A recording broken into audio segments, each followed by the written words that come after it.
One day in early spring, in my peaceful village, suddenly appeared a luxury car. It parked in front of the brick house at the end of the village. It was the house of the best magician in my village at that time. Inside the house, the magician was focusing on burning incense on the altar, preparing to go to work.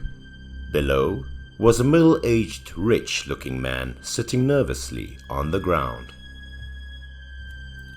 After burning the incense, the magician turned to the man and asked why he had come here. When the man finished listening, he began to recount in a gentle voice. The man said that lately he had been having a very scary nightmare that kept repeating for many nights, making it impossible for him to get a good night's sleep. His face was also from there, was an intense burning pain, hot as if someone was on fire in the middle of the night. His whole body was always in a state of fatigue, heavy as if someone was pressing on him. As soon as he closed his eyes to fall asleep, he saw that he was being attacked by a ragged man who looked like a beggar, rushing to attack him with an extremely aggressive attitude. The man kept grabbing his face, shouting hateful screams that made him extremely scared. In particular, he was always haunted by his horror face every time the man put his face on him. It was a face that was disfigured, with only crimson flesh, because there was no human skin. The man looked up at him with his bloodshot red eyes, his mouth moving as if he wanted to say something.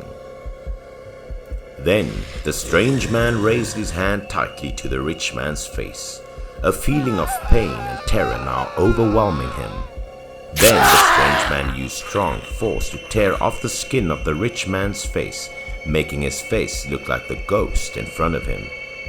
Because of that terrible nightmare, this rich man had been haunted for many days, to the point of not daring to sleep at night, making his health gradually weaker.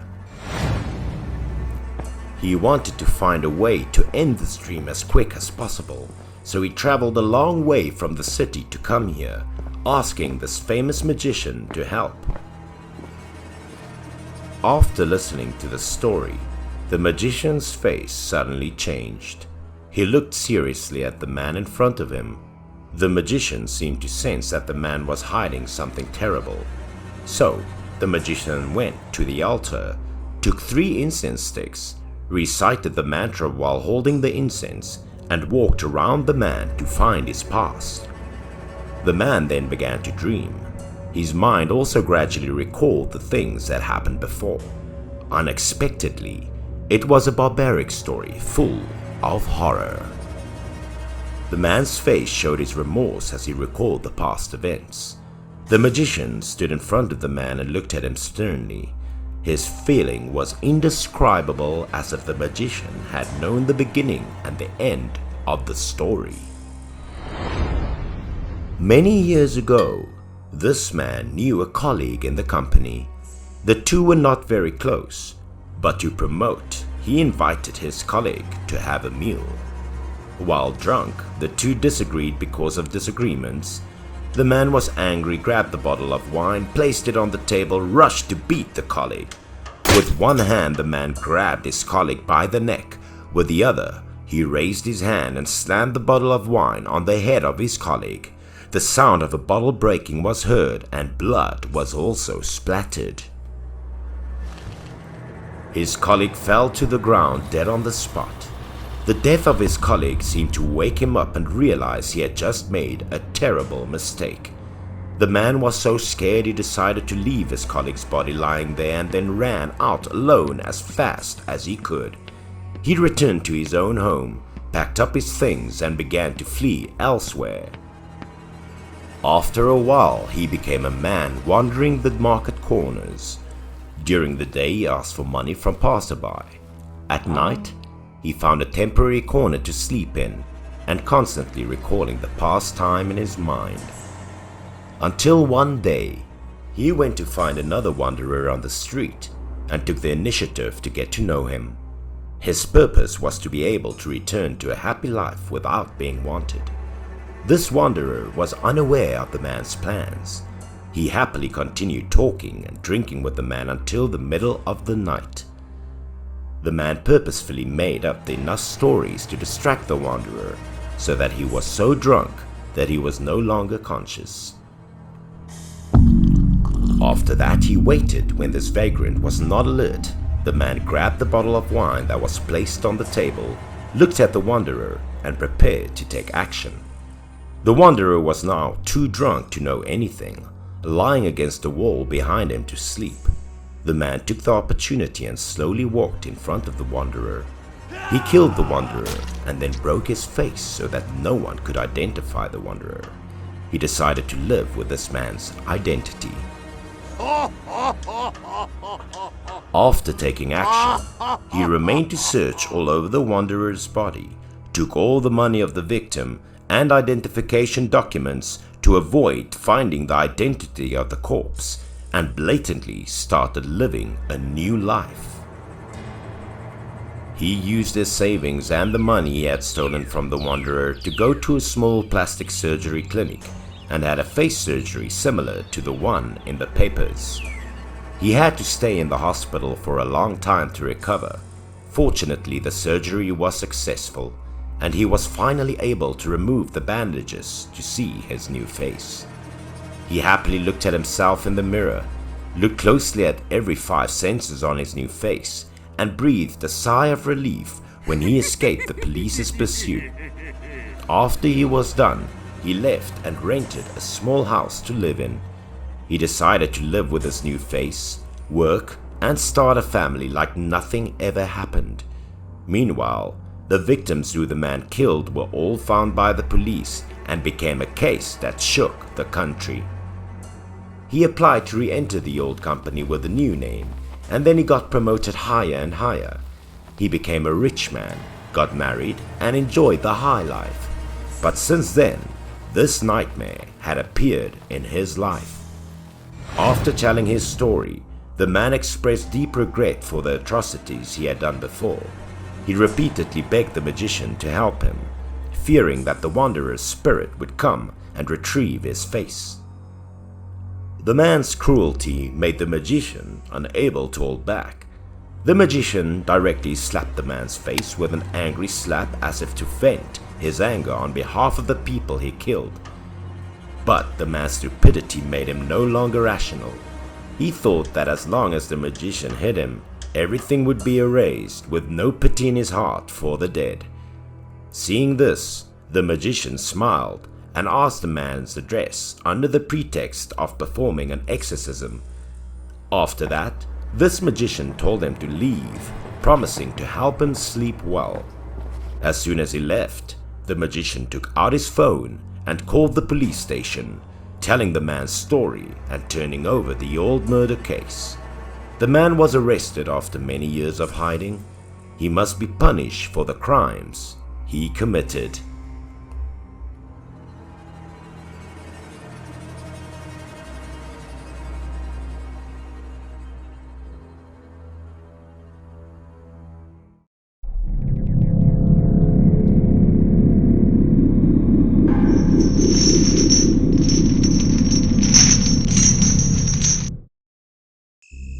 It was something I witnessed many years ago that I still wonder about today and have found no explanation for it. When I was little, my parents would take me to a restaurant near my house and eat many dishes that I liked every weekend night. Then the whole family would walk home together. That day, we also went out to eat as usual. On the way back from the restaurant, I suddenly needed to urinate. At this moment, I caught a glimpse of my parents looking at each other.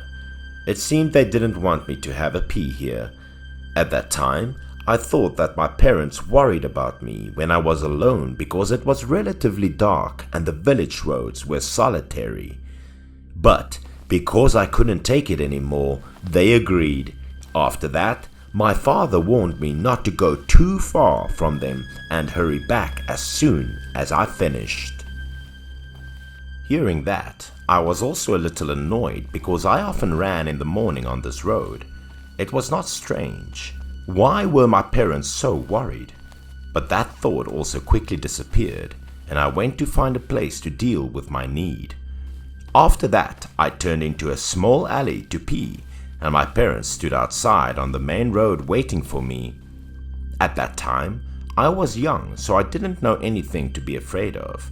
I just wanted to deal with my need quickly and return home, so I picked a wall and started peeing. I felt so comfortable. I quickly pulled up my pants and adjusted my clothes to prepare to return to my parents. However, there was a noise from the end of the dark alley when I was about to turn around. It made me stop. It sounded like footsteps, but it sounded so loud and messy, it didn't seem like the footsteps of only one person. I thought to myself that who would walk in this dark alley at this hour? After that, the footsteps got closer and closer to me. It was the footsteps of many people. They walked very quickly and unevenly. The footsteps were very heavy, creating a loud noise that reverberated throughout the alley. I kept staring at where the footsteps came from to see who they were. A moment later, the shadow of 3 tall men slowly passed before my eyes, but it was too dark to see their figures. But I suddenly felt that something was wrong because their faces were strange. Although I couldn't see it clearly, I was sure it wasn't the face of an ordinary person, which surprised and intrigued me. So I no longer cared that my parents were waiting outside, but hurriedly followed these strange people to see where they were going. At that time, I didn't know if it was because I was young, so I was running slowly, or because they were going fast, but for a moment I couldn't see them anymore. I didn't know why, but I still tried to run to the end of the alley and hide behind the wall. I finally saw those 3 strangers. They were doing something very shady and stealthy. I was curious, so I silently watched. But what made me more curious was that the faces of the 3 of them were wearing red masks, which looked very strange. They looked like demons, with large white eyes and 2 pointed fangs sticking out from the outside. They stood in front of an old-looking house, then moved closer as if wanting to go inside. But what happened next terrified me. As soon as 3 strangers approached the door, they suddenly disappeared. At that time, I was so scared and couldn't believe my eyes. I almost wanted to scream out of panic and amazement. But then, for some reason, I tried to calm myself and silently continued to watch in front of that house because I thought for sure they would come back out. And indeed, it was. Just a moment later, from the void, they suddenly appeared again, holding something in their hands. I strained my eyes to see clearly what was in their hands and why it was taken from this house. Then that thing made me even more terrified. In their hands were 3 human heads. I still remembered the scene vividly. Apparently of a man, a woman, and a child. Blood was still dripping from those heads to the ground a lot. After witnessing that scene, I could only cover my mouth with my hand for fear. If I made a sound, they would probably kill me. I was so scared that I just wanted to cry out loud. My tears were also waiting to flow. Looking at those evil faces made me panic even more, wondering who they were. After that, they passed me by. They still didn't seem to notice me. Those people held 3 heads in their hands, slowly left and disappeared into the alley. I was still in shock, so my body couldn't move anymore. I just stood there and watched those people until they gradually disappeared. At that time, I thought I was hallucinating. As a 10-year-old child, I had no understanding of such spiritual or demonic matters. My parents saw that I had been gone for too long, so they worriedly went to find me. When I heard my parents call, it was like I came back to my senses. I quickly told my parents the story from earlier because I thought someone must have been murdered in that house. but of course, my parents didn't believe me. They thought I was making up stories or had hallucinations because it was too dark. So I got angry and insisted that I had seen it with my own eyes. I also mentioned that I saw strange people wearing red demon masks and they went into the house and killed the people inside. Seeing that, my parents still did not believe me. I hurried to the front door where the 3 strange people were standing earlier. My own eyes saw the blood dripping on the ground. I was sure the blood was still there, so I wanted to show it to my parents. But when both of my parents arrived, they started to look at me with even more suspicion, which confused me, because right now there wasn't a single trace of murder on the ground. The ground was completely devoid of any blood. My father still wanted to believe me, so he tried to go to the door to check. If what I said was true, the door would have an intruder sign. But when my father came to check the door, it was still intact, with no signs of tampering. So I got scolded by my mother because they thought I had gone out and lied about the devil. After that, although I was upset, I had no way to prove my words, so I had to regretfully follow my parents home, listening to them nagging along the way. In the days that followed, I seemed to forget about the strange incident, until one day the village suddenly became noisy, as if something serious was happening. People flocked to see a lot of people. I was also curious to see if it turned out that the house I saw that night was having a big deal going on. The people in the village were also very bewildered. I heard that all 3 people in the family had just died last night due to eating poisonous mushrooms, but only were discovered this morning. To this day, I didn't know if that family's death had anything to do with what I saw the night before. Later, when I found out about the mask, as far as I knew, it had the same shape as a ghoul. According to Japanese beliefs, ghouls could come and capture the souls of the living. But what the truth was, I couldn't be quite sure.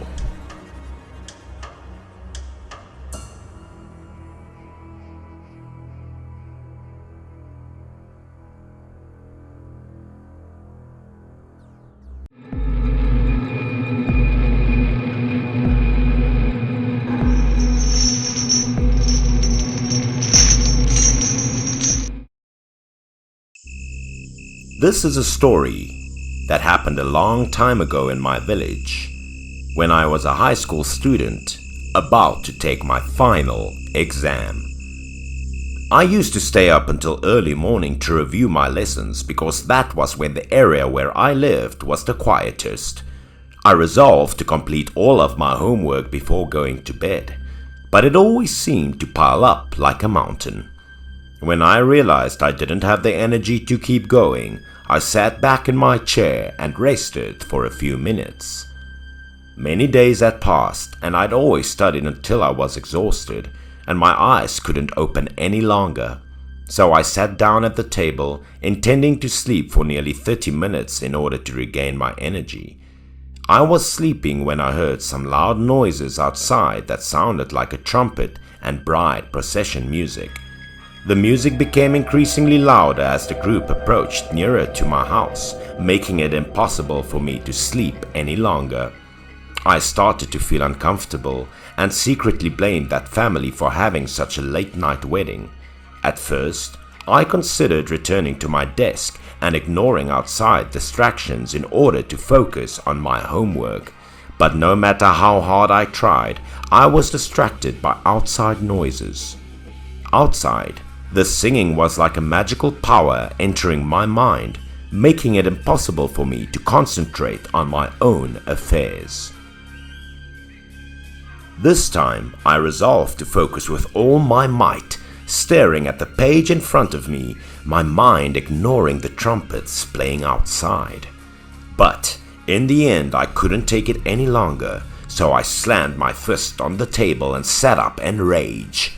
I drank a small sip of water to relax and then went to the windows, intending to wait for the bride to come to complain. I slowly opened the windows and began to look outside to see how far this procession had progressed. In the dark night, a large group of people and the shadow of a palanquin appeared from afar in the dense fog. I couldn't see the faces of anyone in the group because it was too dark and there was an overcast fog. But what drew my attention to this group of people was their unusual appearance. They walked and danced in strange movements. The scene in front of me began to make me wonder, fearful and curious. I had no idea if they were any of people in my village. After a while, the group stopped singing and simply blew the trumpet loudly. I began to feel helpless because I considered it as a joyful activity for other people's families, so I didn't want to interfere and instead sat in the house with curious eyes. After a while, the procession arrived at my house as well. I began to rise, intending to share my blessings on this group of people, but when the group began to appear clearly under the dim street lights, I was astounded to see each person's face. They were not normal humans. Their faces were also blurred, and they resembled demons from hell. Their skins were pale, their cheeks rosy, and their lips always smiled. Even worse, the flesh had all vanished, leaving only a few wrinkled pieces clinging to the concave bones. They were carrying the palanquin while grinning manically. The wind came out of nowhere and yanked open the palanquin's curtain, revealing the empty space inside. I panicked. I wanted to scream but couldn't. All I could do was stand still and watch the group in front of me. I knew they weren't normal people like me, so when they were just passing by, I turned inside the house, clutching my mouth and trembling. The trumpet was right next to my ear. I could clearly feel the bright blue eyes outside staring at me from inside the room.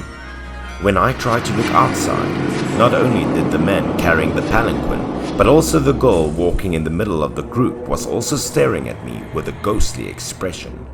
I shivered, every now and then not sure if it was from the cold running down my spine as the group passed by or because I was too scared. I took a deep breath and tried to look out the windows, just as the eyes on the other side met mine. I was startled and quickly hid behind the wall, dozens of confusing questions ringing in my head before going blank. I sat down on the ground, hugging my knees and shivering, feeling that the songs outside were the magic that was trying to fascinate me. I grimaced, gritted my teeth, and waited for the group to leave before standing up to assess the situation outside. In the hazy smoke, the procession of the palanquin had traveled a long distance by the end of the village. I had never taken my gaze away from them. I could clearly see the procession of people bringing that red palanquin to a dilapidated house that had long been abandoned. Despite the fact that the procession group had traveled a long distance, I could still hear the sound of the drums and trumpets.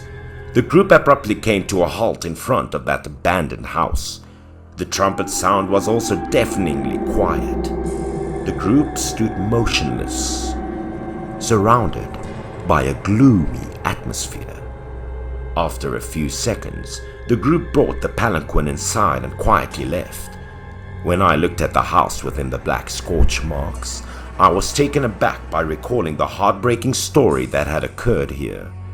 Not so long ago, this wooden house was the most well-known and spacious restaurant in my village. No one was unaware of it. On this day a few years ago, a big wedding was held at this restaurant. The atmosphere was very lively here.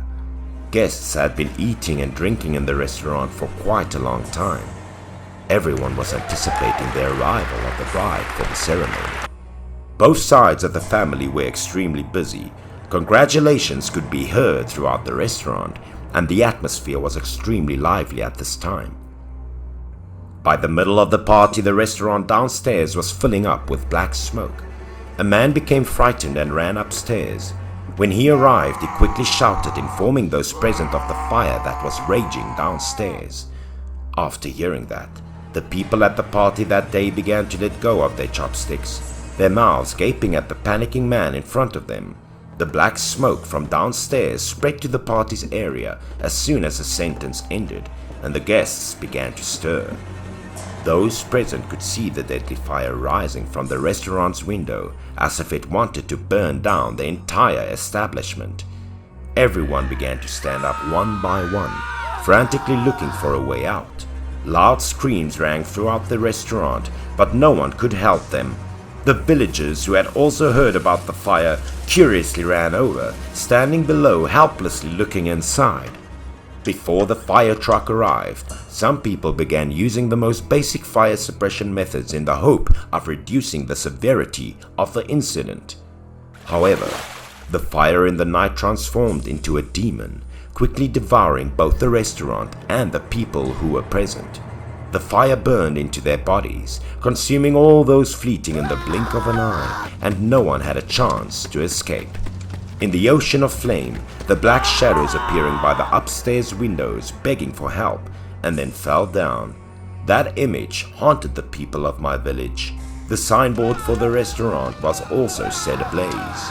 The fire had been extinguished by dawn, but the memories associated with this restaurant had also been reduced to ashes. Fire trucks were parking along the road to the village that night, and no one dared to go out because they were so terrified.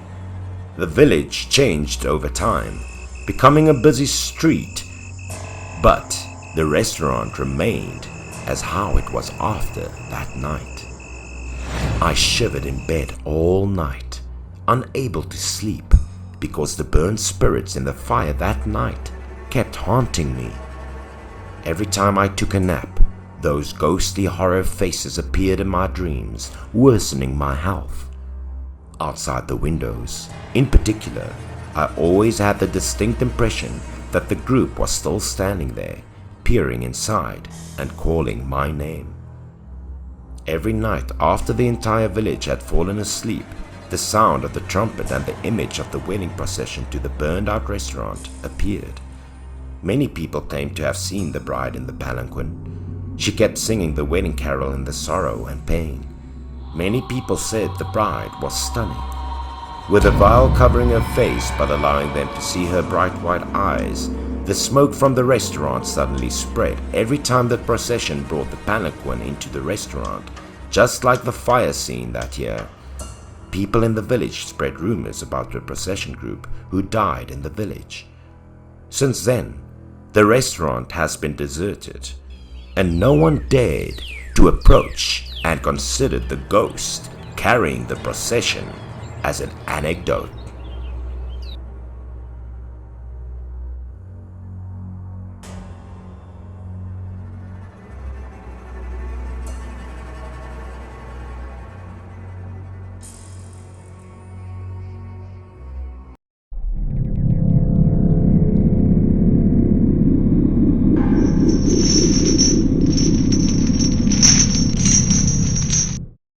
I was a comic book writer due to the COVID-19 pandemic. I worked from home most of the time. In a time of running out of ideas, I went online to read more horror comics as usual, but I never expected to encounter a true horror story that happened in my hometown. The story happened with a man fishing by the main river of the village. He started fishing early in the morning, but it was not until noon that his fishing rod would vibrate. The man saw this, immediately tugged on the fishing line, but it was as if someone stopped him. It took a long time before he was able to pull the rod up and see a big fish. Thinking that he had caught a great deal today, the man was shocked to see the fish's body in front of him. It was no longer a whole fish, because its belly had lost a large piece of flesh, exposing both bones and internal organs. The man who saw the fish was also surprised, not knowing that the bottom of the deep lake was a strange monster, and it was the killer who ate his fish. The sea monster discovered that a fish was caught in the distance, so it swam to a cup of half of the fish's flesh. After eating, he returned the fish to the hook and quietly swam away without leaving a trace. The man left without thinking. That was why no one in the village knew about the strange story. The following day, a group of women from the village went to the cornfield, located right next to the river, to harvest. Each person picked corn from their field and put it in a basket hanging behind his back. By midday, a woman had already harvested enough corn. She happily greeted everyone and left first. She went straight home, through a cornfield about as tall as an adult, in the direction to the other riverbank. The other two women, seeing this, also quickly harvested their corn and then carried all the corn on their backs and left. On the way, the two also passed by the riverbank. They saw the woman earlier in the middle of the lake. Feeling a little curious, they also stopped to take a look. Both of them saw the woman below was struggling and not knowing what to do, so they stood up from the shore and asked. Hearing the sound of people, the woman in the lake seemed to have met a benefactor, hurriedly shouted for help and pointed at the water, causing the other two women to look at each other. The water in the river kept flowing, but the water level was not too high. Strangely, the woman in the water just burst into tears while reaching for the shore to ask the other two women to help. The two women who saw this also felt troubled. Both of them wanted to come down to help, but neither of them dared to do so. They started looking at each other, discussing to find a long branch of the tree to pass down to the woman below. At the moment, there were footsteps from away. They happily turned around and saw a village man coming from afar. Two hurriedly shouted to the man for help. After seeing the incident, the man quickly went down to help the woman in trouble. The man swam with the fast-flowing water to the woman's place. He reached out his hand as a pedestal for the woman to cling to and tried to bring her to the shore. But when he just got down to the place, the woman was sinking deeper and deeper into the water. He tried no matter how, he could not lift the woman. He firmly held the rope tied to the cow, and the two girls on the shore tried to push the cow back to borrow more pulling power, pulling both people out of the water. It took a very long time for the cow's strength to pull them both out of the deep water and out of danger. The two with wet bodies were finally safe on shore. The man was trying to dry his clothes while the woman was crying, making everyone curious. Her two friends had to try and ask her to tell her everything in tears. Her face was still full of haunting fear. She told everyone she was pulled down by something in the lake. To prove it, she even rolled up her pants, revealing a big person's handprint still imprinted in black on her leg. Seeing the handprints on the woman's legs, everyone panicked. Everyone worriedly asked her what the hell was dragging her down. But the poor woman couldn't see the killer's face. She just said the hand of this thing was human-like, but slimy like the body of a fish. She recounted at that time she was on her way to bring corn to her house when she passed this lake. On the way, suddenly the woman heard someone calling her, startling her, so she turned to see who it was. But when she turned into the direction of the voice, she saw no one, only a pair of beautiful shoes on the water. Based on the size and shape of the shoe, she knew it would fit her foot well, especially the pattern burned on the shoe. She guessed it was an expensive shoe that someone rich had lost. So the woman decided to leave the corn basket on the shore, pulled up her pants herself and waded into the water to pick up the shoes. But when she was only a few inches from the shoes, suddenly the water moved, creating small waves, pushing the shoe further and further away from the shore. The woman loved the shoes so much, forgot about the danger, waded into the water herself and decided to get the shoes. But at the same time, waves came from nowhere, washed away the shoes in front of her. She was dragged down by some invisible force at the bottom of the lake. After hearing the story, the man seemed very annoyed, so he told the three women to go home and he was prepared to catch something strange at the bottom of the lake tonight. Hearing his words, the women brought back all the corn they harvested. The strange story was also hidden by all four people. No one knew anything more. Thinking that the story was over that night, a young man in the village encountered a strange thing at this very riverbank. He accidentally passed by the riverbank when he heard strange sounds coming from behind the bushes by the riverbank. The curious young man went to the bush to check it out, but he didn't see anything unusual and lingered for a long time to look. later not knowing what this young man witnessed in the middle of the night, but immediately screamed and ran away. Then he ran home and turned back with one of his brothers. They carried a large fishing net towards the riverbank. Both began to choose a hidden place for themselves behind the tall trees for easy monitoring. In the middle of the night, the water below the river's surface suddenly appeared in waves like it was a giant moving below. Knowing that the time had come, the two young men slowly went out prepared, waiting for the mysterious thing to appear. Then they would throw the net down to catch it.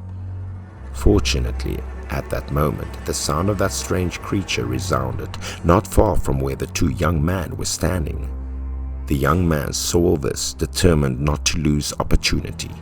Immediately threw his big net into the water.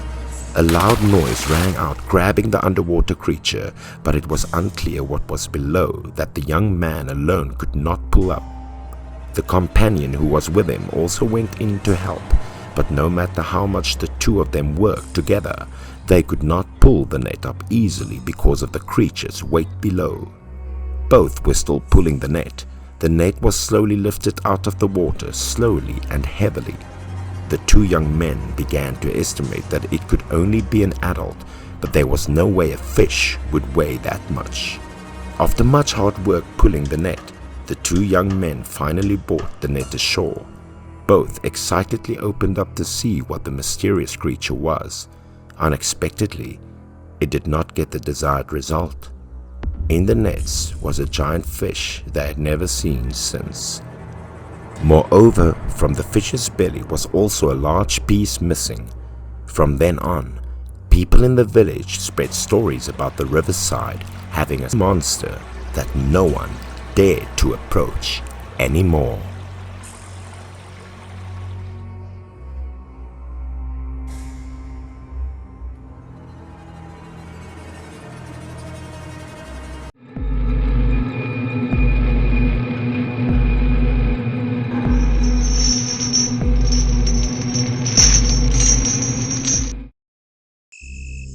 This story happened in the village where I used to live many years ago. It was a poor village. The story was passed down orally a long time later, and I also heard it from my father. It was an overcast day. A couple was living in the village looking for their child. Both of them had been busy since morning to go to work, so they didn't have time to take care of the baby. The boy always played in front of the yard, but they still hadn't seen him until dinner time that day. They began searching everywhere from afternoon until late at night because they were worried about their children having bad things. The couple went to every house in the village to ask around. Even the neighbors who had a bad relationship with them, the couple asked, not leaving anyone out. But none of them had seen the boy. At this time, the sky was dark and the hearts of the couple were insecure. Their faces showed concern that their child was maybe in danger. They had lived here for a long time and they believed that their child couldn't be kidnapped. The couple did not have time to think because there was not too much time left. The couple continued the search. In the village they had found most of them, so they decided to go to the edge of the forest to have a look. As soon past a house at the end of the village, the couple saw the elder man living there. He was disabled in both legs and was in a wheelchair. As soon as the older man saw the couple, he called them over and asked if they were looking for their son. It seemed he had seen the couple's son. As soon as hearing the news about their son, the couple was so overjoyed that they stopped and asked the older man more carefully. But contrary to their joy, what the older man said worried them even more. According to the older man's account, it seemed that the son was led by something. After hearing this, the couple became extremely afraid and their faces gradually turned green. Seeing the couple's panicked expressions, the older man also quickly recounted what he saw. Today, when it was just getting dark, the older man's gambling addict son pushed him to the front porch to enjoy the breeze and then left to play cards. But until evening his son did not return, so the older man continued to wait on the porch. The village road at this time was also gradually quiet and no longer a shadow of anyone. Suddenly, in that silent space, heavy footsteps sounded from nowhere. Because the road was very deserted and relatively narrow, the footsteps could be heard clearly, which caught the older man's attention. He quickly glanced in the direction of the sound when the shadow of a child appeared faintly in the mist. For some reason, the fog was so thick, it was more like they were surrounding the boy. Because it was dark, the older man couldn't see the child's face. But looking at his appearance and clothes, the older man knew that the child was the couple's son at the top of the village because the child often ran around the village to play. The older man asked, but the boy did not respond, continuing to walk slowly and heavily. The boy didn't look the same as usual. As a person who had lived for many years and had a lot of experience, the older man knew for sure that something was following him. The older man looked down at the boy's feet under the fog. His guess was not wrong. The boy walked, but his feet did not touch the ground. It looked like he was walking on the tip of his toes, looking very strange. But the older man remained calm and called the boy over to talk. After several times of trying to call out to the boy turned, looked at the older man with a scary look on his face. But that scared the older man even more because he knew the boy was no longer aware. The boy's eyes were wide, white, and his face was devoid of any emotion. He stared at the older man, his eyes growing larger and full of veins, his pupils almost disappearing, and his face pale. The older man understood that the boy was no longer a normal human being. Some force was controlling the boy. The older man tried to talk and ask questions to wake the boy, but to no avail. The boy still didn't care and kept walking. The older man felt so dangerous when he saw the boy slowly walk away from the village towards the forest. In the middle of the night, the older man tried his best to call to the boy, but couldn't. When the boy was almost out of the village, the older man saw that there was a figure following behind the boy. It was a man, but the terrible thing was that his clothes were rotten. He was barefoot, and one arm was bare, with only a white skeleton. After hearing the older man kept calling the boy back, the strange man turned and looked directly at the older man. At this point, the older man began to panic because of the strange man's sore face. The pupil of his eye had fallen out and was hanging from his face. His teeth were sharp like a wild animal. It was clear that he was not human. Seeing that the older man was about to call to the boy, he suddenly became angry and turned towards the older man. When he turned around, the older man could see his ulcerated body and only his white bones. It scared the older man so much he almost fell. But after scaring the older man into silence, the strange man continued to walk behind the boy's back and left the village. The older man couldn't walk, so he tried to shout for help, but no one heard. So he sat and waited for someone to pass by the house, and he finally met the couple. After hearing the story, the couple panicked because they couldn't believe their ears. However, the older man insisted that he was not mistaken or lying. The older man asked the couple to go to the forest to find their son. After hearing that, the husband asked the wife to go home to find a lamp to prepare to go to the forest to search. And they quickly ran to call more people to help. After that, the people in the village also gathered to help the couple find their child. They split into groups and rummaged through the forest. But the couple did not rest, but searched all night. But the result was still empty, without a trace of the son. The wife was very heartbroken. The couple could only hug each other and cry, but could not do anything more. They continued to search for another day, but still could not find anything. The next night, because of anxiety, the wife could not sleep. She cried all night because she was worried about her son. She then fell asleep without knowing it. In a reverie, she faintly heard a familiar voice. The voice was getting louder and clearer. It was the son's voice. She suddenly opened her eyes and woke up to see her son standing next to the bed, pale skin and a cold mouth. Seeing her child, she was overjoyed and burst into tears, quickly asking if her son was okay. The boy did not answer but turned his back to the door, still whimpering that he was so cold. Seeing that, the wife also rushed out of bed to run after her child, but the boy went very fast, still unable to keep up. The son was walking faster and faster, so fast that the wife had to run after him, but it was still too late. The shadow of the child was getting farther and farther away. After chasing forever, the son led her to an old well. No matter how much his mother cried, the boy didn't care. He headed straight for the well and plunged down. The wife screamed in panic, but her body for some reason became extremely slow, unable to do anything. But the time she got there, her son had jumped into the well.